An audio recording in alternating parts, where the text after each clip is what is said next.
I slid into the booth at Lucia's trattoria, heart pounding as I glanced at the polished wood table. At 25, I'd moved back to my hometown after college, eager to reconnect with my two older siblings, Carmen, 27, and Marco, 29, whom I hadn't seen in months. My hands trembled slightly as I smoothed the crease in my blouse, wondering if they'd notice the small woman I'd become, confident, independent, facing the first real job of my life. Outside, summer dusk painted the sky in lavender and rose. Inside, the clatter of silverware and murmurs of other diners felt like a distant hum beneath my jitters. I cleared my throat and said, "Hey," with as much warmth as I could muster. Carmen and Marco stared down at their phones, thumbs flicking rapidly. Their muted silence pricked like cold needles against my resolve. The waiter hovered nearby, menu in hand, waiting for our order, but my greeting went unanswered. My stomach nodded, and I pressed my lips together, recalling how, as kids, we'd fought over the front seat on road trips, and how they'd always laughed when I finally snatched it. Marco finally peeked up, eyebrows raised, but glanced back at his screen. Without speaking, Carmen clasped her hands together on the table and stretched her long legs under the illuminated pendant lights, tapping her foot impatiently. Their coordinated indifference stung more than any cruel word. I forced a smile, telling the waiter, "I'll have the Capri salad, please," and then tried to make small talk. "School's been busy, but I just started my new internship downtown." Silence. I could practically feel their eyes glued to the faces on their phone screens. I sipped at sparkling water, the glass cool against my palm. I leaned forward, trying again. "Did you guys hear about Dad's promotion?" My voice sounded brittle in the emptiness between us. Carmen shrugged, eyes not leaving her phone's glowing face. Marco snorted softly, then frowned at his screen, ignoring my question. I watched their reactions, craving at least the courtesy of interest. The waiter returned with salads for my siblings, pesto pasta for Marco and chicken piccata for Carmen, placing steaming plates down before them. I hesitated before reminding him, "My capris, please." The waiter nodded quickly, as if relieved to escape the tension. As I waited, memories surged, all the times they'd rallied around me, when I sprained my ankle at 13 soccer practice. When I failed my driving test on the first try, when I woke up shaking after a nightmare about moving away for college. Their laughter, protective teasing, and shared secrets had once been the glue binding us. Now, dinner felt like a silent stage, where I performed an invisible part. I refocused on the linens and flickering candles, willing my pulse to slow.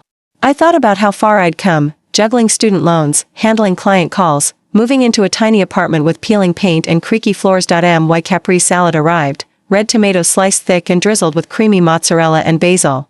I set down my fork and tried one bite, chewing as I attempted another opening line. "I've been thinking of applying for that leadership program." My words trailed off when Carmen rattled off an update about her new boyfriend's weekend ski trip, neither pausing nor looking at me. Marco interrupted, grinning at a text from a friend, and their laughter rose in pitch. I swallowed hard, blinking back the sting of exclusion, desperately wanting to interject and join in. An awkward lull followed, save for the hum of other diners and distant clinks of wine glasses. I stared at my reflection in the window beside me, pale, brown hair framing my face, eyes rimmed with annoyance and hurt. I felt my cheeks flush with indignation. Why was this happening? Last month they'd seemed so eager to see me. I folded my napkin, grimacing at my polite "please" and "thank yous" that had gone unnoticed. Every fiber of my being itched to demand their attention, but something held me back, that quiet, stubborn part that refused to start a fight over olives and mozzarella. The waiter reappeared at my elbow with the check, placing a cream-colored folder on the table. Carmen and Marco glanced up, interest finally flickering in their eyes, only because bills were involved. I took a breath, lifted the folder, and my name, printed in bold at the top of the paid receipt, caught their gaze, paid by Isabella Martinez. Their eyebrows shot upward, color rushing to their cheeks as they registered that the dinner had been on me. They stared at me, mouths ajar, clattering silverware forgotten. The charged total glared back at them, every dish, every drink, meticulously accounted for, stamped, paid. Silence stretched across the table like a taut rope, and at last, I met their eyes, when Carmen finally broke the quiet, her voice shook. "Izzy?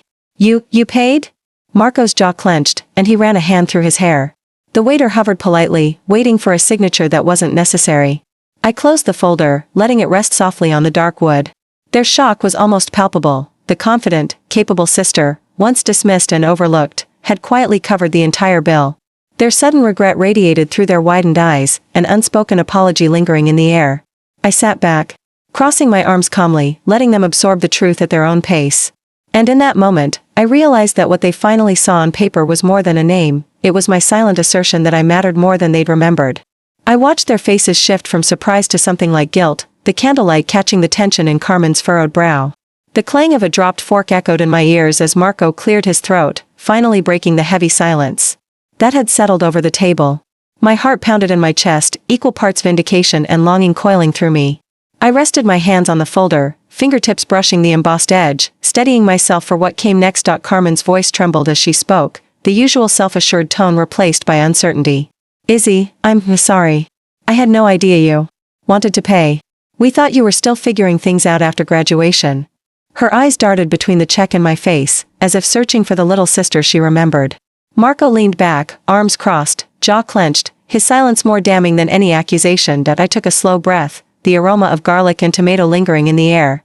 That's just it, I began, my voice firm but gentle. I wanted you to know that I'm not treading water anymore. I'm not the kid who needs rides or gifts or reminders to lace her cleats. I've been working hard, late nights at the firm, weekends taking clients to property showings, saving every penny for my own place. I watched their expressions soften as they absorbed my words. A memory surfaced of our living room in high school, the three of us sprawled on the couch watching old family videos. Carmen had teased me about my oversized glasses, but she'd also held my hand when I confessed my fear of public speaking.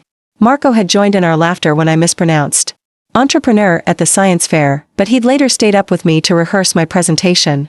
Those moments felt impossibly distant now, yet they glowed brightly in my mind. Carmen reached out, placing a tentative hand on the edge of the table. I should have asked, she whispered, eyes misting. You never said you wanted to pick up the tab. I was so wrapped up in my own world. Her apology hung in the air, sincere but incomplete. Marco uncrossed his arms, running a hand through his hair as though untangling the knots of his guilt. Marco's voice was low, quiet. We've been distracted, work, social life, everything else. We stopped checking in on you the way we used to. He rubbed the back of his neck, avoiding my gaze. The restaurant's ambient chatter felt distant, the world narrowing to the three of us and the soft hum of regret. I let their words settle before replying. I don't need pity or excuses. I just needed you to see me, as your sister, as someone who's changed, grown. My chest rose and fell with each breath, the confident tone masking the vulnerability underneath. Tonight wasn't about the money. It was about making myself visible, reminding you that I'm here, capable, proud of what I've become. Their eyes met mine, both reflection and revelation. Carmen's lip quivered as she nodded slowly.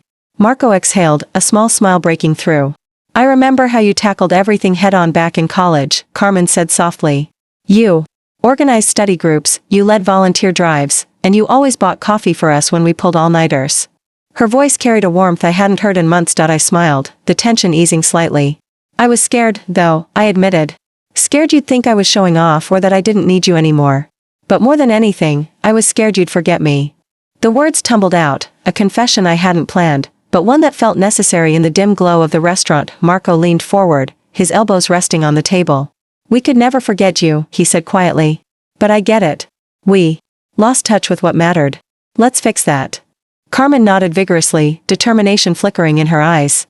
Outside, the night had deepened to a velvet blue, city lights sparkling like promises of new beginnings. We sat in companionable silence as the waiter cleared our plates, the tension replaced by tentative hope.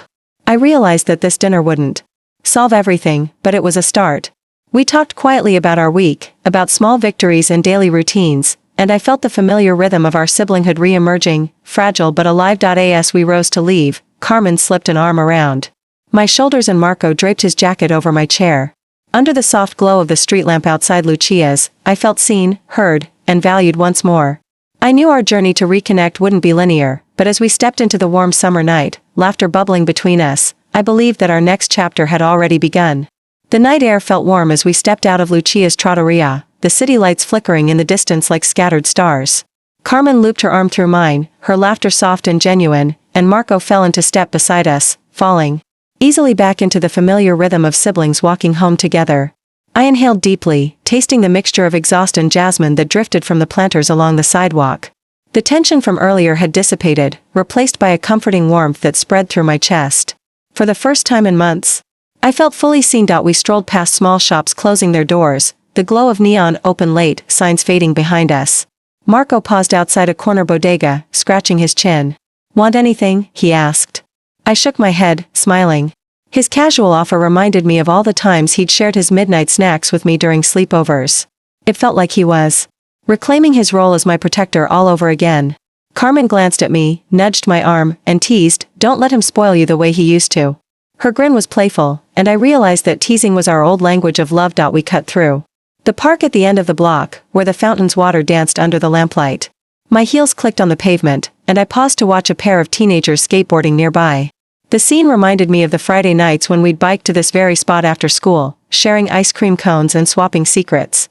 Summer cicadas hummed in the trees, their song a backdrop to our conversation about mundane details: Carmen's new roommate, Marco's latest apartment hunting disaster, and my fledgling real estate career. The ordinary felt sacred in that moment when we reached my apartment building. Carmen hesitated at the entrance. She turned to me, eyes bright. "Let's do this again," she said, voice earnest. Marco nodded. "Monthly family dinner. My treat next time." I laughed softly, but it was a laugh tethered to hope. "Promise?" I asked. They exchanged guilty glances and raised their eyebrows in unison. "Promise," they said. I felt a thrill, like we were signing a pact to rediscover each other beyond the ghosts of old disagreements. Inside my apartment, the hum of the refrigerator and the faint creak of the radiator felt homely. I flicked on a small lamp, revealing the mismatched throw pillows on the couch and the stack of real estate contracts on my coffee table. Carmen plopped onto the couch, folding her legs beneath her, while Marco leaned against the wall, arms crossed crookedly. "Your place looks great," Carmen said. "It's so you." Marco added, "You've done well." Their compliments struck me as deeply gratifying. I realized that I'd been hungry for their approval, not because I needed validation, but because I longed to share my accomplishments with the people who'd first believed in me. We spent the next hour flipping through photos on my phone, snapshots from my apartment's open house events, selfies from a networking gala, and a video of me accepting my first commission check.